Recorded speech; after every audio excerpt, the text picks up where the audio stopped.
मान रहीम अस्सलाम वालेकुम। उम्मीद आप ठीक होंगे, खैरियत से होंगे। तैयब बलोच आपकी खिदमत में हाजिर है जी। आज जो हम डिस्कस कर रहे हैं वो सबसे अहम मामला है। मामला ये है कि सिविलियन का फ़ौजी ट्रायल का मामला आपके सामने ज़ेर समाअत है सुप्रीम कोर्ट में, और जिस तरीके से सुप्रीम कोर्ट उजलत और सूरत रफ्तारी से इसकी समाअत कर रही है, उससे शकूक व शुबहात जो हैं वो जन्म ले रही हैं। अब सिर्फ मामला जो है वो ये सिर्फ तहरीक इंसाफ का मामला नहीं है, बल्कि ये पूरी आवाम, पूरी कौम का मामला जो है वो है, और पूरी कौम की नज़रें इस टाइम सुप्रीम कोर्ट में हैं। और समझा जा रहा है कि सुप्रीम कोर्ट क्या इसमें जो है वो आर्डर देगी, क्योंकि बात दरअसल ये है कि इससे जो है वो पाकिस्तान का मुस्तकबिल भी बरह रास्त जो है वो जुड़ा हुआ है।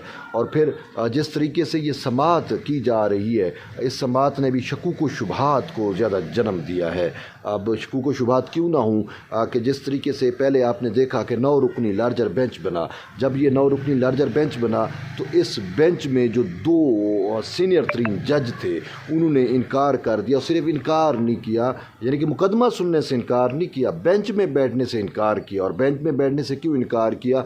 बकौल नामजद चीफ जस्टिस काजी फैज़ ईसा और जस्टिस सरदार तारिक मसूद के कि हम चीफ जस्टिस उमर अता बंदियाल की जानिब से बनाए जाने वाले बेंच को तो हम बेंच ही तस्लीम नहीं करते, हम ये जो अदालत लगाई हुई है इसको अदालत तस्लीम नहीं करते। क्योंकि जस्टिस काजी फैज़ ईसा का ये कहना था कि जो अदालत होती है वो आइन और कानून के तहत होती है, उसका दर इख्तियार आइन और कानून में दिया होता है। लेकिन ये जो अदालत लगाई गई है उमर अता बंदियाल की जानिब से, ये गैर आइनी है, इसका आइन और कानून में जवाज़ नहीं है, क्योंकि एक कानून हुकूमत की जानिब से बनाया गया, उस कानून को फुलफिल नहीं किया जा रहा, उसको फॉलो नहीं किया जा रहा। तो यूँ उनका ये कहना था जब तक supreme court practice and procedure act का जो है फ़ैसला नहीं होगा उस वक्त तक वो इस बेंच में या किसी भी अदालत में नहीं बैठेंगे, क्योंकि उस वक्त तक इन अदालतों का वजूद, इन बेंचेस का वजूद जो है वो गैर कानूनी होगा। तो ये बहुत बड़ा आइनी सवाल जो है वो उठाया गया है। ताहम चीफ जस्टिस उमर अता बंदियाल ने अपने सीनियर तरीन जजेस की राय को अहमियत देने की बजाय उल्टा उनके साथ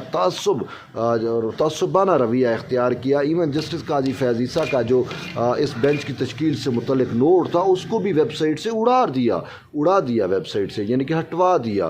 तो ये अब हम इसको क्या कह सकते हैं? यही तो शकूक व शुबहात है ना जो जन्म ले रहे हैं। और दूसरी तरफ क्या होता है कि इमरान खान जो है तहरीक इंसाफ के जो चेयरमैन हैं वो दरख्वास्त गुजार हैं इसमें एतजाज़ एहसन इस मामले पे उसके वकील को जो है वो उसके घर जाके मिलते हैं। वो इमरान खान जो आज तक अपने किसी अजीज़, अपने करीबी, अपने किसी दोस्त के घर भी जो है वो खुशी हो मातम हो नहीं जाता, तो सरदार लतीफ़ खोसा के घर पहुंच गया तो वहाँ पे उसने जो उसको मैसेज दिया, वो मैसेज फिर वेरी नेक्स्ट डे जो है एतजाज़ एहसन जो दरख्वास्त गुजार है इस मुकदमे में वो, और फिर सरदार लतीफ़ खान खोसा उसके वकील हैं एतजाज़ एहसन के।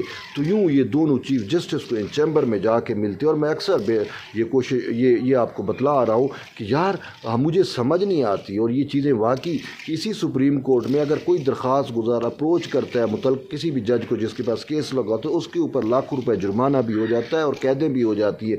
लेकिन यहाँ दरख्वास्त गुजार जाके मिलता है और फिर उजलत में उनकी दरख्वास्तों पर नंबर भी लग जाता है, बेंच भी बन जाता है, और फिर सुप्रीम कोर्ट के 2 सीनियर तरीन जजेस जो है वो इस बेंच को गैर आइनी कहते हैं। लेकिन चीफ जस्टिस उन अपने जजेस को अहमियत देने की बजाय लतीफ़ खोसा और एतजाज़ एहसन इनको अहमियत दे रहे हैं। या फिर वो जो तहरीक इंसाफ के चेयरमैन का पैगाम पहुंचाया गया वो इमरान इसके लिए चीफ जस्टिस उमर अता बंदियाल के लिए मीनिंगफुल है या वो अहमियत रखता है। बाकी आइन और कानून अहमियत नहीं रख रहा। चीज़ें तो मुझे यही नज़र आ रही हैं जिस तरीके से इस बेंच की तश्कील है और फिर ये सारी मामलात जो हैं वो चलाए जा रहे हैं। तो बहरहाल हम आते हैं कि अब पीर को जो है यानी कल सुबह 9:30 बजे दोबारा इस मामले पर समाअत होनी है।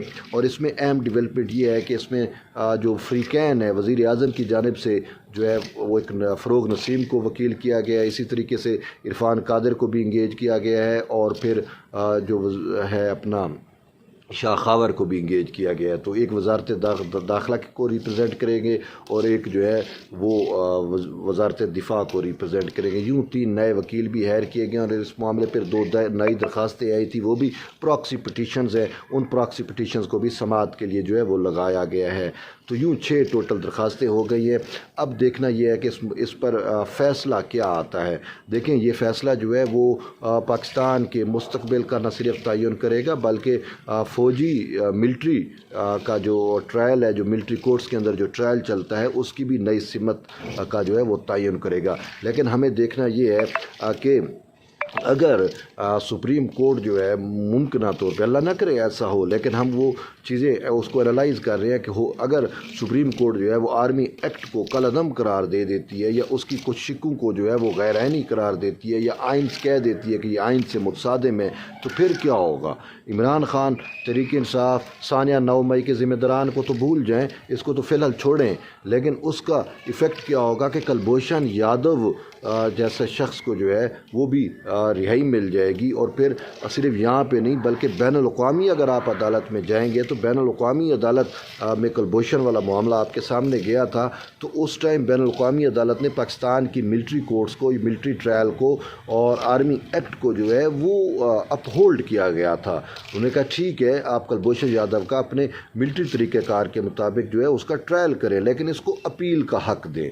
ठीक है, अब अगर सुप्रीम कोर्ट, ये सोचने की बात है, अगर सुप्रीम कोर्ट जो है वो इस एक्ट को उड़ाती है तो आलमी अदालत में जो है वो फिर हमारा क्या क्या क्या इमेज रह जाएगा? फिर इंडिया को जो है वो तो मौका मिलेगा, इंडिया फ़ौरन अपील दायर करेगा आलमी अदालत में, और ये कहेगा कि देखें जी पाकिस्तान की सुप्रीम कोर्ट जो है वो इस एक्ट को नहीं मान रही, तो इस एक्ट के तहत हमारे शहरी का या हमारे जासूस का जो है वो पाकिस्तान में कैसे ट्रायल हो सकता है? ये बड़ी अहमियत की बात है, इसको समझने की बात है। वैसे भी ये बात रोज़ रोशन की तरह आया है कि तहरीक इंसाफ के बारे में कहा जाता है कि इंडियन फंडिंग है, तो अब अल्टीमेटली बेनिफिशरी जो है इसका कौन होगा? इमरान खान तो होगा, लेकिन हमारे दुश्मन भी होंगे, इंडिया भी होगा, और फिर ओवरऑल पाकिस्तान के अंदर जो जासूस या इस टाइप की चीज़ों में पकड़े जाते हैं उनका जो मिलिट्री ट्रायल होता है या मिलिट्री एक्ट के तहत जो ट्रायल होता है वो भी फिर नहीं हो पाएगा। इसको आप छोटा सा मुकदमा ना समझें, इसको आप सिर्फ सानिया 9 मई से ना जोड़ें, इसका जो कंसिक्वेंसेस हैं वो बड़े दूर रस होंगे, वो रियासत पाकिस्तान के लिए बड़े ख़तरनाक हो सकते हैं अगर सुप्रीम कोर्ट ऑफ पाकिस्तान की जानिब से इस एक्ट को जो है वो उड़ाया जाता है या इसकी कुछ शिकों को जो है वो उड़ाया जाता है। तो ये चीज़ें जो है वो इन जजेस को भी समझनी चाहिए कि आप बज़ाहिर तो ये नज़र आ रहा है कि इमरान खान की आप सहूलतकारी कर रही है, लेकिन कहीं भी कुलभूषण यादव की सहूलतकारी साबित ना हो जाए, कहीं ये इंडिया की सहूलतकारी साबित ना हो जाए। ये चीज़ें उमर अता बंदियाल को देखनी चाहिए। ऐसे आप जो है वो ईमानदारी में आके या कुछ उसमें आके जो है वो आप इस एक्ट को कहीं उड़ा ना दें। इससे पहले कि आप एक्ट उड़ाएं, आप कंसिक्वेंसेस देखें, और आपको ये देखना चाहिए कि इससे हमारे दुश्मन ममालिक को क्या फ़ायदा होगा। क्योंकि देखें जो भी दुश्मन के जासूस वगैरह या चीज़ें पकड़ी जाती हैं तो उनका इसी एक्ट के तहत जो है वो ट्रायल होता है। तो अब अगर सुप्रीम कोर्ट ऐसी कोई भी मुहिम जोई करती है तो उस मुहिम जोई का नुकसान जो है वो रियासत पाकिस्तान को तो होगा, लेकिन उससे हमारे दुश्मनों के लिए रास्ते खुलेंगे। तो इसी वजह से कुलभूषण यादव वाला मामला मैंने आपको समझाया है, मैंने आपको बतलाया, ये बड़ा अहमियत का हामिल है। सुप्रीम कोर्ट को चाहिए कि फ़ैसला करने से पहले तमाम कंसिक्वेंसेस और उसके नतायज का जो है अहाता करे, उसके बाद जाके किसी नतीजे पे पहुँचे। इमरान खान को बेल आउट करना अगर मकसद है तो सिर्फ इमरान खान फिर बेल आउट नहीं होगा, फिर कुलभूषण भी बेल आउट होगा। बहरहाल एट दी एंड यही है कि जुड़े रहिए तैयब बलोच के साथ। फिर मिलते हैं एक नई वीडियो में, तब तक के लिए इजाज़त दें। अल्लाह हाफ़िज़।